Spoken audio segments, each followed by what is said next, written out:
We like to believe that we're rational, fair, objective people.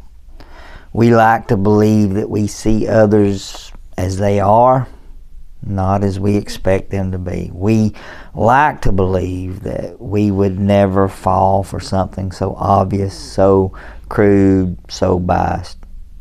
But history tells us otherwise. Back in the early 70s, there was a psychologist, David Rosenhan, that ran an experiment that still makes people uncomfortable today. 8 mentally healthy people walked into different psychiatric hospitals across the country and reported hearing 3 words. Nothing dramatic, no delusions, no violent thoughts, just 3 words. The words were empty, hollow, and thud. And they were all admitted immediately. Once these 8 people were inside the hospitals, they stopped pretending. They behaved normally. They were cooperative. They followed the rules. They asked questions. They asked to leave. But none of that mattered. Every single action that they did from the time they walked in was filtered through a diagnosis that had already been assigned. Writing notes became compulsive behavior. Waiting quietly was interpreted as withdrawal. Being polite was labeled controlled, affected. 7 were diagnosed with schizophrenia. 1 was diagnosed with manic depression. Not one professional identified them as anything else. They didn't identify them as healthy. Not one identified them as healthy. The people that did notice were actually the other patients. They would lean over and whisper things to these people like, "You're not really sick, are you? You don't belong in here." And the average stay for these 8 people were nearly 3 weeks. 1 ended up staying in there 52 days. And when they were finally released, that diagnosis followed them on paper, in records, and in perceptions. When the study was finally published, the psychiatric world erupted. I mean, you can imagine what happened. One hospital confidently claimed that they could detect imposters with ease. And Rosenhan agreed to test them. And over the next few months, that hospital proudly identified 41 fake patients. The thing is, Dr. Rosenhan had sent no one. And that's important, because the point of the experiment was never psychiatry is bad. It was this, that once a label is applied, reality bends around it. And that truth is not confined to hospitals. It shows up everywhere. It shows up in, well, say the Milgram experiment. A lot of people are familiar with that, where ordinary people administered what they thought were painful electric shocks to strangers simply because somebody, an authority figure, told them to continue. Not because they were cruel, not because they were evil, but because the context in the situation told them that obedience was expected. Or the Stanford prison experiment, where college students were assigned the role of a guard and some were assigned the role of a prisoner, and those assigned the role of a guard became abusive, controlling, dehumanizing, easy for you to say, right, toward those that were labeled the prisoner. Not because they were monsters, but because they were given a role that gave them permission.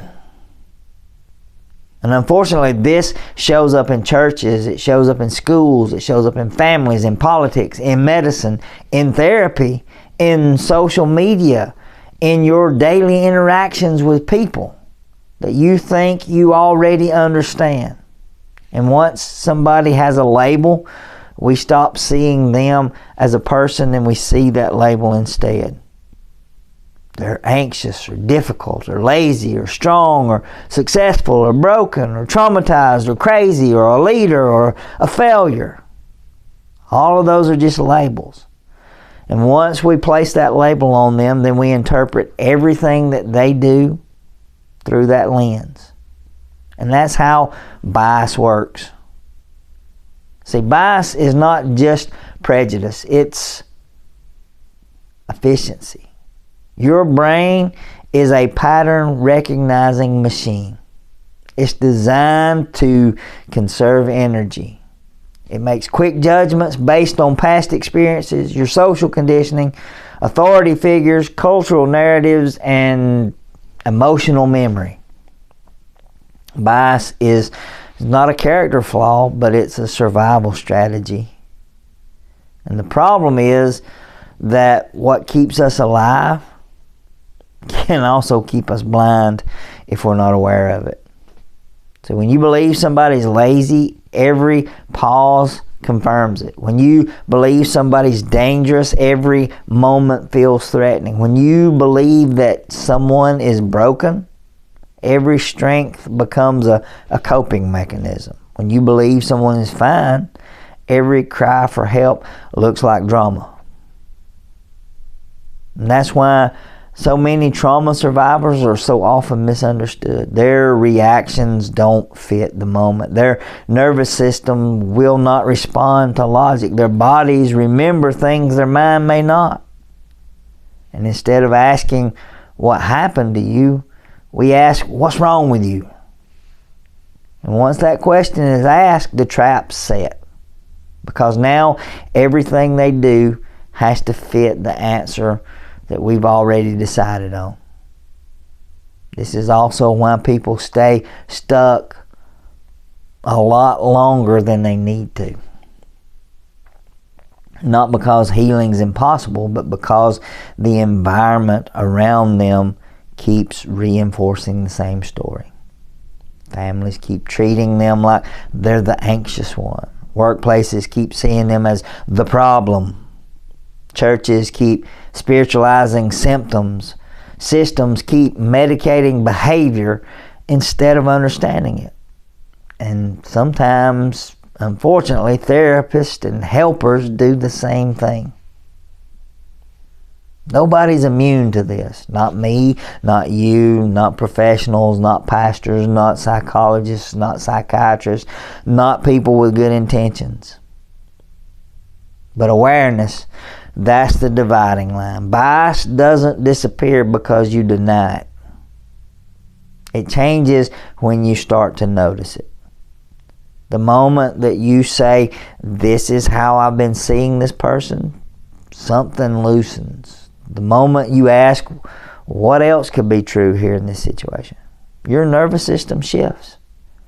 The moment you interrupt that automatic story, you create space for breathing, for healing, for becoming aware of what's going on. And that space is where healing happens. Becoming aware of bias doesn't make you weak. It makes you dangerous in the best possible way. Because now you're no longer blindly obedient to context or authority or expectations.